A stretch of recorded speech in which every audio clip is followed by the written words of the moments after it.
Hey everyone, Mackenzie here and welcome back to Tuckway Pines. Today I just wanted to bring you guys along with me. I wanted to show you the project that Corey and I have been slowly but surely accomplishing. It's actually right behind me. We've been beefing up our main crop garden.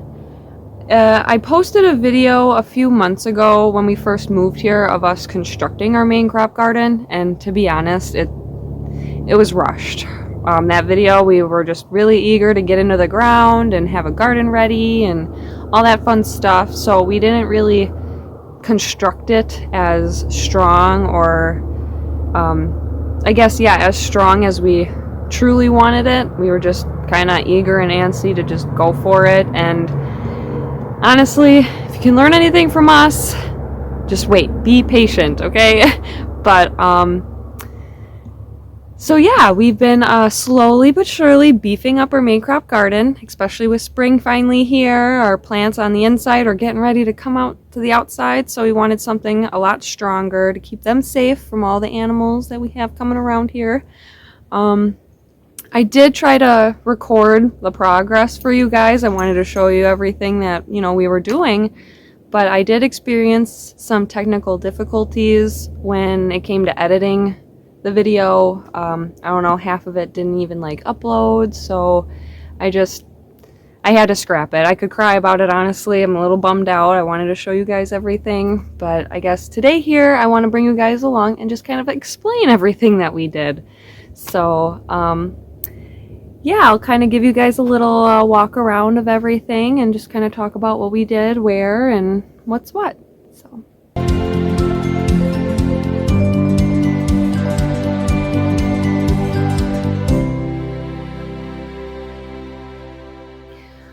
okay, so originally our garden had just T-posts and this fencing that you see here.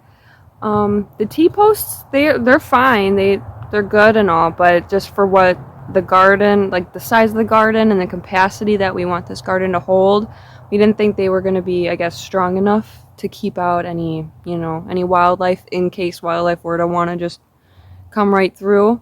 So we decided to go get some lumber. We got these really nice landscaping posts for the posts all the way around the perimeter. And we obviously dug our holes. We filled them with gravel and, had everything nice and level. These are about 8-foot poles, so we went about 2.5 feet deep, somewhere around there, just to ensure, that they're in deep enough and that they'll stay, upright, more or less. And so you got about 6 feet up, sticking up and out. And then we kept the same fencing. That was totally fine. Nothing wrong with that. Although I do want to say with this fencing, see these gaps here? These are kind of big still, so a small rabbit could squeeze through, or maybe even a squirrel or something. So I'm actually going to go around the bottom portion of it, maybe about 2 feet, and just go around it with some chicken wire, with the smaller holes, so that way nothing can squeeze on through. And then also, I do want to say with this fencing, we do like it, we enjoy it, it seems to, do its job and stuff, but it is a welded fencing, welded wire, and if you guys are looking for something like this, that's totally cool. The only thing I would recommend, though, is maybe getting a braided wire. I think it's called braided or even twisted, because these little intersections where the wire meets, it's welded together, and these welds aren't as strong as maybe one would hope, so these can kind of pop apart and then they kind of get a little flimsy. But whereas braided or that twisted fencing or wire, it's more or less wrapped around itself instead of welded together, so it won't pop out, It's almost like how chicken wire is twisted together. So I just recommend that. The fencing is fine, the size is perfect, everything like that. It's just, in case something were to happen, the little weld kind of pops, so it kind of sucks. But yeah, like I said, we dug our posts. We actually did tramming. I tried to explain that in the video that didn't edit properly.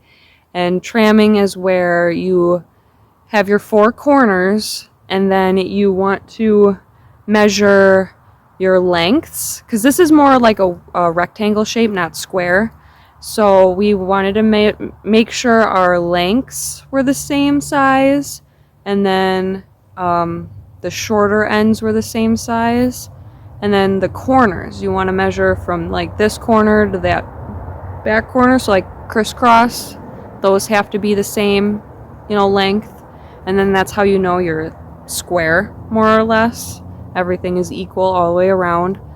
And so that was kind of a little bit of a process to make sure everything was all square and stuff, especially being on kind of uneven ground, and the way that it kind of slopes towards the back of the garden, so it all drains towards the back of the yard here.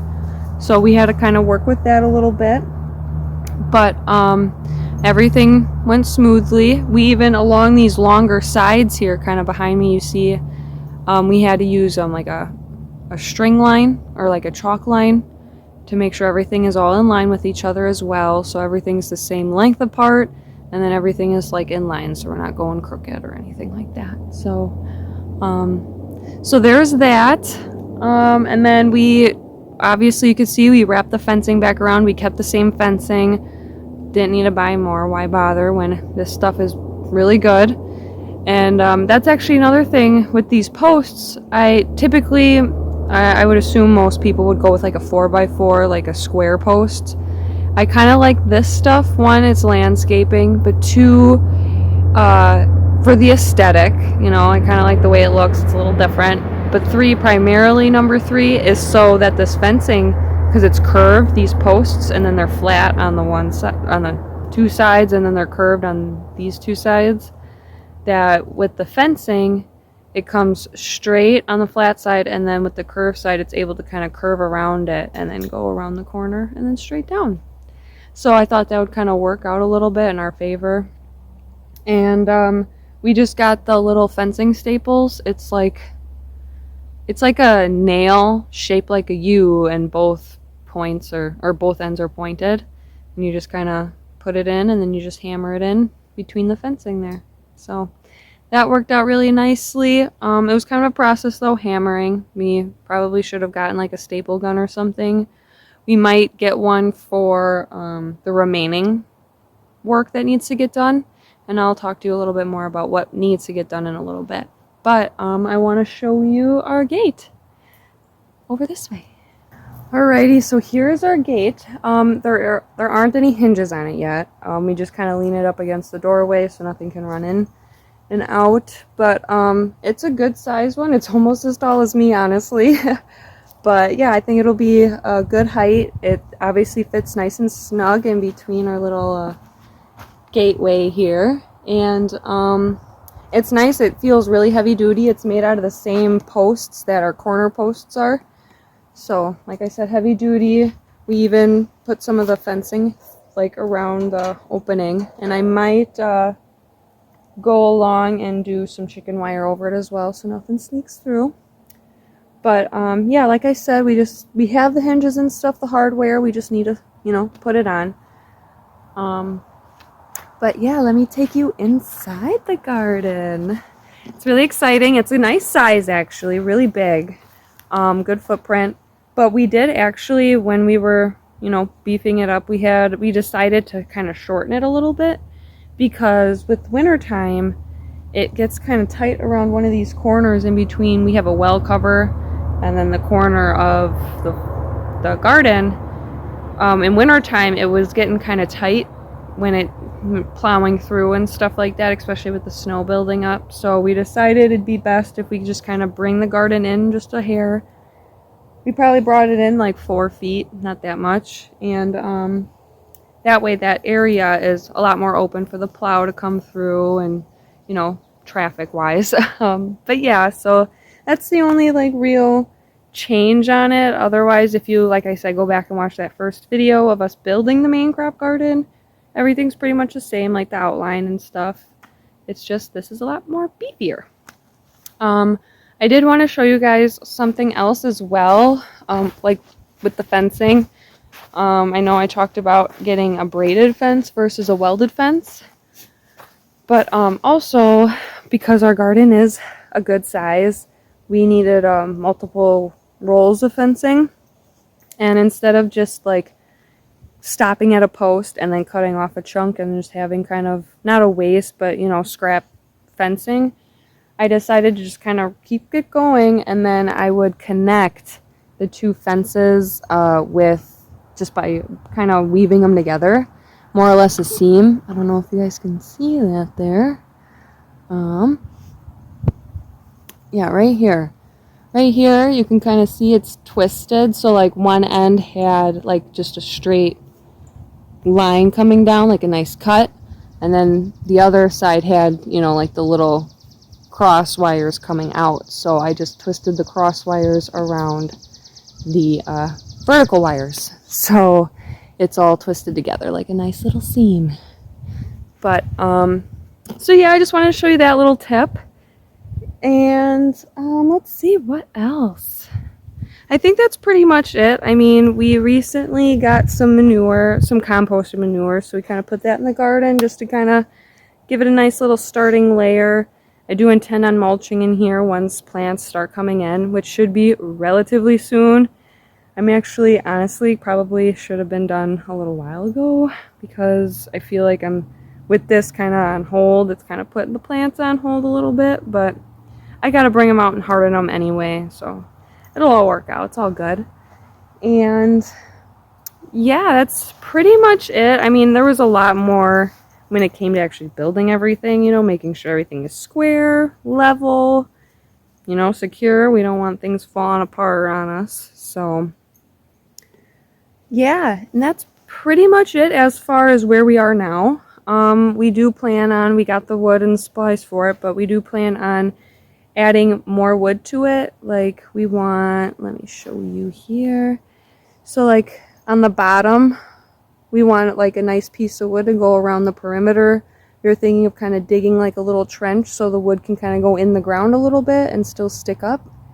Kind of like a floorboard or whatever, if you will, to go around the whole perimeter. That'll help kind of keep the fence from being as flimsy as it looks. I mean, it's nice and tight, but it kind of wants to sway a little bit. So having that extra board on the bottom to reinforce everything, especially the posts too, because they're bearing all the weight right now. And then planning on doing the same thing up top here. On the top part of the fence, have a nice board running along it, and then maybe even have a railing on top as well. So that's the plan.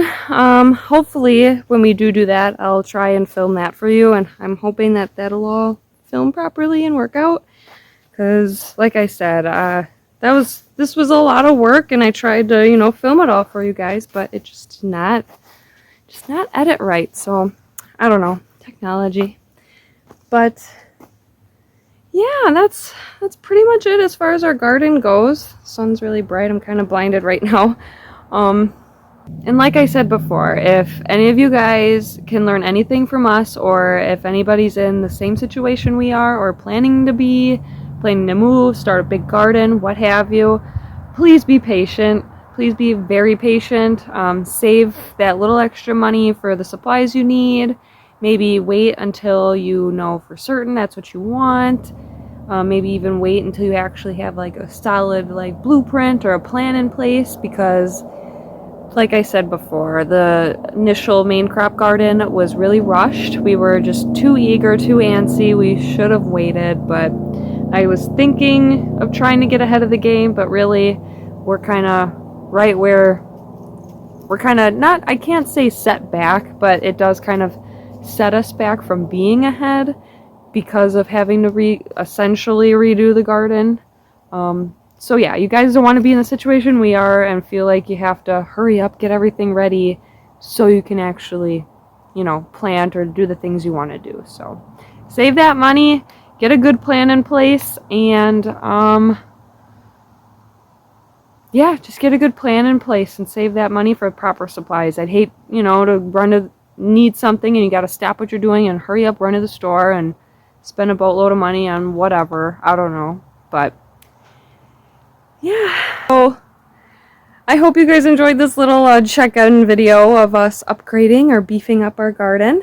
And yeah, I will definitely keep you guys updated. And like I said, I will try my best to bring you guys along next time when we do finish everything and start bringing the plants out, because that's just, it's the year of the garden for us. So that's kind of what we're living for right now, is growing our own food and just trying to get everything in the ground.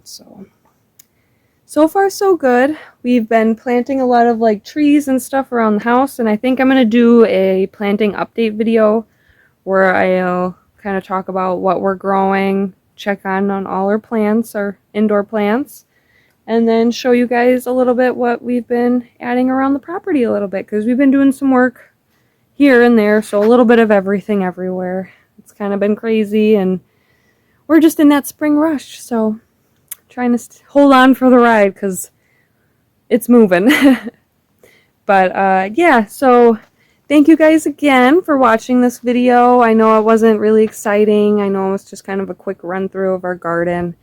I'm sorry again for not being able to get the full video out for you guys. Kind of bums me out, but maybe when you guys see the finished project, it'll be worth it.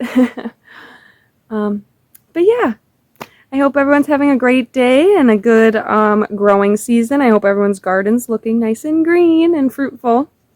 So please give us a like, and don't forget to comment. Let me know what you guys thought about the garden so far. Let me know where you guys are in your garden season, and how's everyone's gardens going so far. I really like to know. I'd like to see, because everyone's kind of in a different area, different time, different place in the season, so it's really interesting to see where everyone's at. So, and also don't forget to subscribe so you don't miss out on our progress on the project and any other fun things that we do on the homestead. So thank you again, guys. Bye.